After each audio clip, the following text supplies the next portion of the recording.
Bueno, el día de hoy vamos a hablar de dos temas. Estamos listos y estamos coordinados con la convicción de atender con calidez y humanismo a nuestros paisanos. Los centros de atención ya están operando para brindarles una recepción cálida, ordenada y segura. ¿Con qué? Con el traslado gratuito al centro de atención más cercano desde la puerta fronteriza, con la entrega de kits de higiene personal, con la entrega de la carta de repatriación, con la tramitación de documentos de identidad como acta de nacimiento y CURP. También con el traslado gratuito en autobuses a sus comunidades de origen. Pues este alojamiento del que les acabo de mostrar es un alojamiento temporal y también se les proporciona alimentación. Este alojamiento temporal estamos tratando de que en todos los lugares haya calefacción, pues por las bajas temperaturas.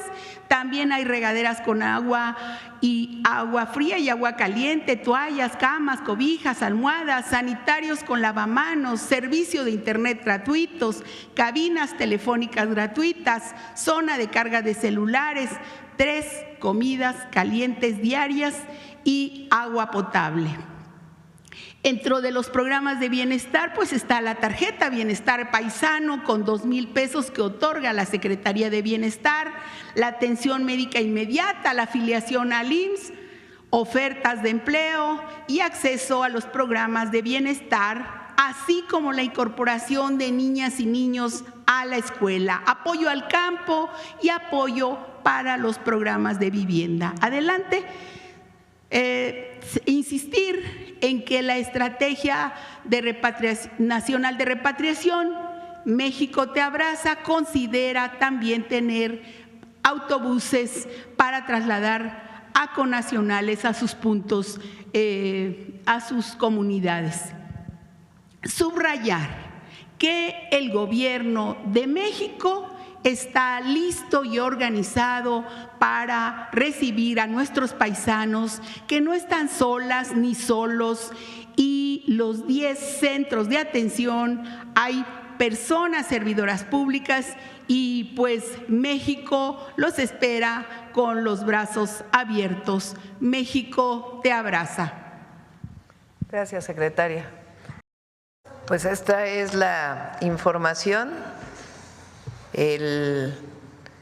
La reducción en homicidios la vamos a tener completa al cierre del mes de enero, que es en el próximo Gabinete de Seguridad. Dentro de 15 días podemos ya dar la cifra oficial, dado que faltan algunos días, 3 días, y además siempre el cierre de las fiscalías, hay ajuste en los datos que se envían respecto a los datos diarios. Sin embargo, la estimación es que si tomamos en cuenta desde 2018 a la fecha, la reducción en homicidio doloso es del 27%. Y la estimación de octubre o de septiembre de 2024 a la fecha es una reducción mayor al 15% desde que entramos al gobierno. Y la información ya oficial del sistema de seguridad pues la tendremos dentro de 15 días, pero son cifras muy importantes. Yo quiero agradecer a todo el Gabinete de Seguridad, por supuesto al general secretario, al almirante secretario, al secretario de Seguridad, a la secretaria de Gobernación y al fiscal general de la República, que hay, con respeto a su autonomía, una coordinación muy importante que nos está permitiendo dar estos resultados. Y vamos a seguir todos los meses dando resultados e informando al pueblo de México de la construcción de la paz y la seguridad en nuestro país. Los laboratorios fueron desmantelados principalmente en Sinaloa, Sonora, sí hubo algunos indicios, pero no laboratorios tan grandes como los que se desarticularon en Tlaxcala y en Puebla el día de ayer. Son los que se informaron la semana pasada, donde había condensadores pequeños, y con gusto les completamos la información. No son laboratorios tan grandes como los que se aseguraron en el norte del país o el día de ayer en Puebla y Tlaxcala. Muchas gracias. Que se hablaba de un salario integrado para la aportación para la salud de los trabajadores, ¿no? Donde va a haber una mayor aportación, porque si se incluye el salario integrado, ahí ese concepto no existe actualmente en los manuales de salarios, ¿no? Normalmente es sueldo base más compensación garantizada. Y aquí la duda es que si ese salario o ese salario integrado, que tendría que ser sueldo base más compensación garantizada, también se va a incluir en lo que es en la jubilación de esos mandos, porque obviamente pues, van a dar una aportación mayor, entonces debería ser como que acorde a otra jubilación. Normalmente un mando medio se jubila con menos de 10,000 pesos como jubilación, incluso hasta se llegan a jubilar hasta con menos salario que sus subordinados. Por eso se ha hablado históricamente a lo mejor de lo que es el elefante reumático. Normalmente en las Secretarías de Estado hay mucho personal con más de 30 años de trabajo. No se quieren jubilar porque obviamente si están ganando a lo mejor arriba de 20,000, 50,000 pesos, pues se van a terminar jubilando con menos de 10,000 pesos. Entonces es complicado a veces para esa gente llegar a jubilarse, ¿no? Entonces, no sé si se podría aclarar ese punto de que si se va a incluir o no, o cómo está contemplado la ley, ¿no? En ese punto. Solamente es para ampliar los servicios de salud. Como bien se explicó aquí, por ejemplo, el salario de la presidenta tiene una parte de un salario base, digamos, sí, y luego tiene un complemento. Lo que me descuentan a mí del ISSSTE solamente es sobre el salario base. ¿Cuánto descuentan? Casi 8% del salario. ¿En qué consiste ese 8%? Cerca de 2.7%, si mal no me equivoco, para salud, y el resto tiene que ver con jubilaciones y otras prestaciones, como por ejemplo Fobiste. Así está en todos los trabajadores del Estado. ¿Qué fue lo que plantearon aquí que consideramos y evaluamos? Que en la parte de la compensación se descuente lo que corresponde a salud, de tal manera que solo sería el 2.7% y no contribuiría a la jubilación, sino solamente se mantiene lo de la jubilación respecto al salario base. ¿Cuánto aportarían los trabajadores que ganan, que somos los que más ganamos como trabajadores del Estado? Pues nada más el 2.7% de ese adicional que estamos recibiendo. ¿Cuánto aporta el gobierno o cuánto se va a recaudar de esa parte? Alrededor de 2.500 millones de pesos.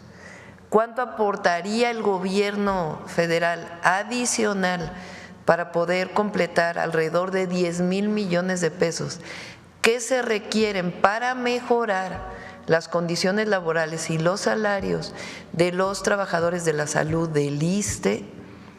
Alrededor de 7,500 millones de pesos. ¿De dónde va a venir este recurso?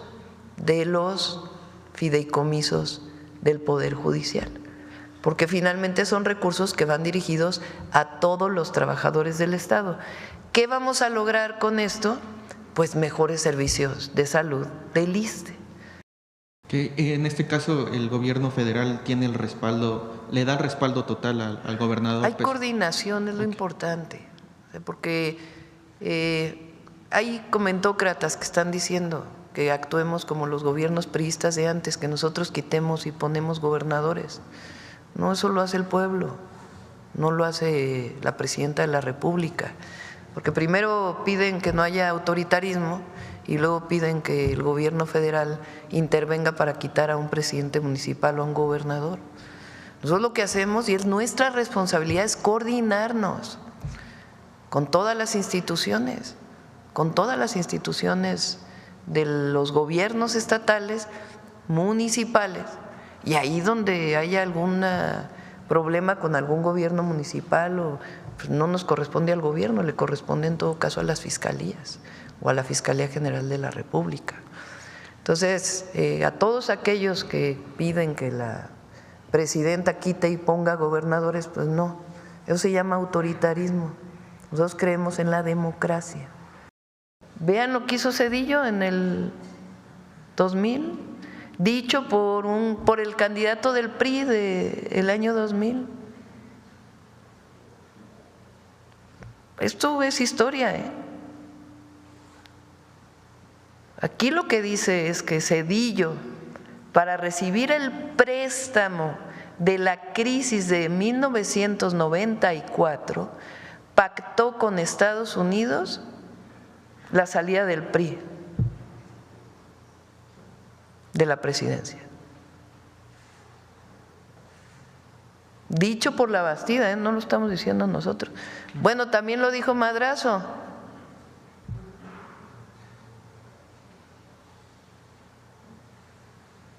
Entonces, nosotros estamos actuando con dignidad, con soberanía, con responsabilidad, mucha responsabilidad, y buscando siempre el diálogo en la defensa de nuestra soberanía y del respeto de los mexicanos y mexicanas, y la apertura para que nuestros connacionales, nuestros paisanos, nuestras paisanas sepan que en México siempre van a ser recibidos con los brazos abiertos.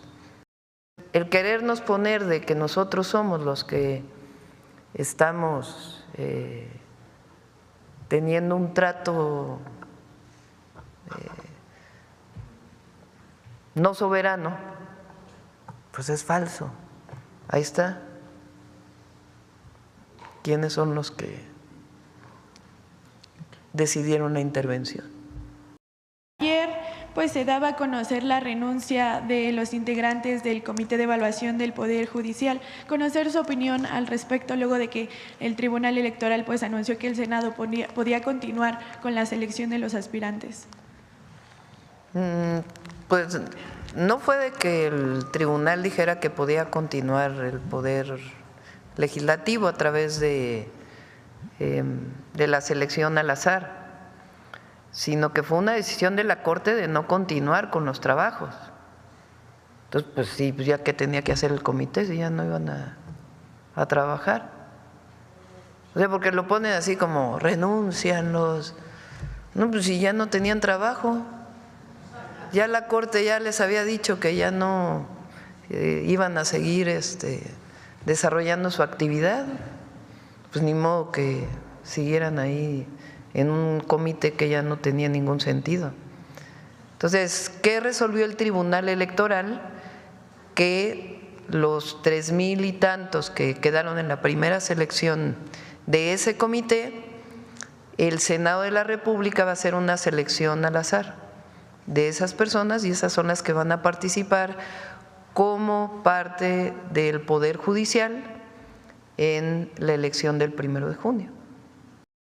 Ayer se registraba una protesta por parte de militantes del PAN contra la reforma al Infonavit. Precisamente ayer daban a conocer pues esta red de corrupción de juicios masivos que se llevó a cabo dentro del instituto y en colusión con jueces y despachos jurídicos. Y bueno, en esta protesta también participaba Jorge Romero, a quien se le señala, ¿no?, de estar implicado en el cártel inmobiliario. Y bueno, ellos argumentaban que con esta reforma se afectaría a los trabajadores. ¿Cuál es su opinión respecto a estas protestas?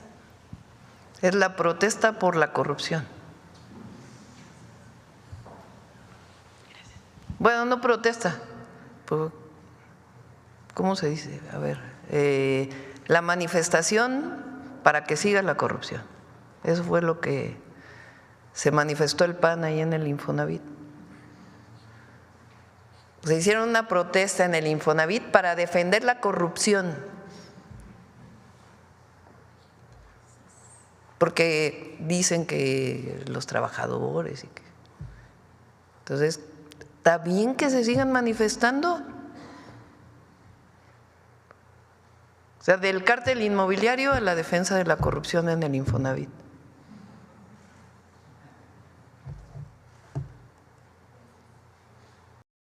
Presidenta, Ricardo Monreal dijo el domingo en Yucatán que de ser necesario reformaría la Constitución mexicana para que Estados Unidos no ingrese a nuestro país. ¿Qué piensa de eso? ¿Cómo fue la declaración? Ricardo Monreal dijo el domingo en Yucatán que de ser necesario se reformaría la Constitución mexicana para que Estados Unidos no ingrese a sus militares a territorio mexicano.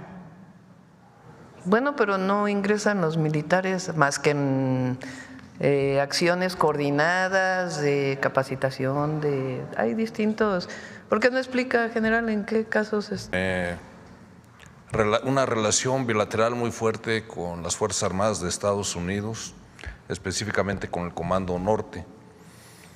¿Qué asuntos se tratan en esas relaciones? Aspectos de adiestramiento, de educación, en ocasiones de intercambio de información. Básicamente es eso. Cuando vienen armados y de conformidad a la ley, el Senado tiene que autorizar el ingreso. Por supuesto, la Secretaría de la Defensa Nacional hace un informe muy detallado que fundamente la presencia de esas tropas, el tiempo, el periodo, el motivo, etcétera. Existe muy buena coordinación con las Fuerzas Armadas de Estados Unidos y en ese tipo de actividades es lo que realizamos. El último secretario de Defensa del presidente Trump previno al presidente, quien amenazó con lanzar proyectiles Patriot contra los laboratorios de narcotraficantes mexicanos. Este escenario que no descartó el presidente Trump en su primer cuatrienio, y es una amenaza que está palpable, por un lado. Y al fiscal general de la República preguntarle si él ya investiga las acusaciones que el aludido Francisco Labastida Ochoa expresó en contra de Rocha, a quien acusó en medios, señor fiscal, nacionales, de estar vinculado con el crimen organizado. El secretario de Estado, Rubio, en su comparecencia en el Senado, y además lo manifestó en la plática que tuvo con el canciller Juan Ramos, que me dio risa porque me acordé de un artículo de uno de estos que dijo que esa llamada no había pruebas de que se hubiera realizado. Si es que no saben ya ni qué inventar. Bueno, en su comparecencia en el Senado y en la llamada que tuvo con el canciller, lo que expresó fue la colaboración y la coordinación. Y por eso yo dije desde ese momento que era muy importante esta posición del gobierno de Estados Unidos, dicha a través del secretario de Estado de los Estados Unidos, que lo que busca pues es una coordinación, colaboración con el gobierno de México. Y como siempre lo hemos dicho, en el marco de nuestra soberanía, del respeto a México, vamos a encontrar cómo existe la colaboración y la coordinación con el gobierno de Estados Unidos. En el caso específico de lo que ocurrió el 26 de julio del año pasado, que es el caso de Ismael Zambada, en eso actuamos nosotros de inmediato, establecimos todo un protocolo de investigación y ese protocolo de investigación tiene los resultados que está esperando el gobierno y en este caso la Fiscalía, la audiencia en la que Ismael Zambada va a llevar a cabo ante las autoridades judiciales federales de los Estados Unidos para ratificar o no lo que ya nos mandó en una carta que él dio como buena y que fue donde él explicó cuál fue el caso. No hay que perder de vista que Ismael Zambada tiene varias órdenes de aprehensión pendientes en México y es un proceso que nosotros no vamos a abandonar. Vamos a esperar a que se lleve a cabo esa audiencia. Déjeme decirle algo que creo que es importante. De acuerdo con la ley mexicana, cuando se detiene a una persona, hay un plazo de 48 horas para tener la audiencia, 48 horas. Nosotros estamos esperando una audiencia de las autoridades judiciales norteamericanas desde el 26 de julio del año pasado. Ayer medios y propias autoridades estadounidenses reportaban un presunto ataque armado por parte del crimen organizado del lado de México hacia la patrulla fronteriza. Saber si tienen información al respecto, si hay alguna investigación, por favor. Sí, lo tratamos en el Gabinete de Seguridad hoy en la mañana. Lo primero, antes de hacer cualquier cosa, pues es solicitar la información al gobierno de los Estados Unidos de por qué, si realmente hay este tema o no. Salió en varios medios, salió hoy también en Reforma, que por cierto no tendrían por qué sacar el encabezado que sacaron sin una información mayor. Todos tenemos que ser responsables en este momento, siempre, pero particularmente en este momento.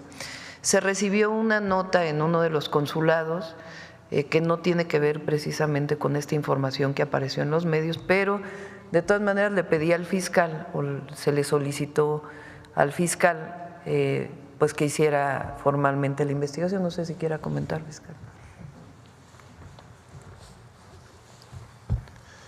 Esta información salió en Fox News a finales de la semana pasada y se reiteró en este momento ya con este video, y se señalan ahí varias cosas que vale la pena dejar claras.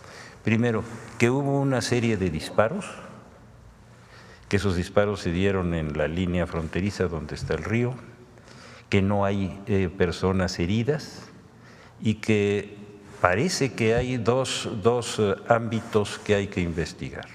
Uno, quienes realizaron, si es que lo hicieron, esos disparos, y segundo, los movimientos de los migrantes. Son dos cosas totalmente distintas. Habiendo tantas dudas sobre eso, lo que la señora presidenta determinó es que la Secretaría de Relaciones Exteriores, a través de los conductos diplomáticos, haga las solicitudes de información correspondientes, y nosotros por nuestra cuenta ya comenzamos a hacer un requerimiento formal sobre si hay algún hecho delictivo que el gobierno americano tenga sobre este caso. Yo creo que adelantarnos a dar una respuesta antes de tener esta información no sería correcto. Entonces lo que vamos a hacer es esperar a que llegue esta información, y en cuanto llegue la daremos a conocer. Pero es una información de Fox News y de ahí se derivó. No sé si queda claro. Queda claro. ¿Qué es lo que pide la Constitución? La Constitución establece claramente, la reforma constitucional, que el límite máximo para poder elegir a las personas que van a participar en la elección o seleccionar a las personas que van a participar en la elección es el 31 de enero. ¿Qué es lo que valora el Tribunal Electoral? Pues se quedan 3 días. Entonces, en esos 3 días difícilmente van a poder hacer una revisión de estas 3,000 personas. Entonces, ¿qué establece la Constitución? Pues cuáles son los requisitos, y después que sobre esos requisitos se haga una tómbola, una selección al azar de quién va a participar en la elección. Entonces, lo que hace el Tribunal Electoral pues es seguir al pie de la letra lo que dice la Constitución. Lo que me parece a mí muy bien pues es que no vaya a haber alguna persona que se violen sus derechos de participar y que por eso pudiera haber algo que pusiera en riesgo la elección. Ahora pues al revés, se fortalece todavía más.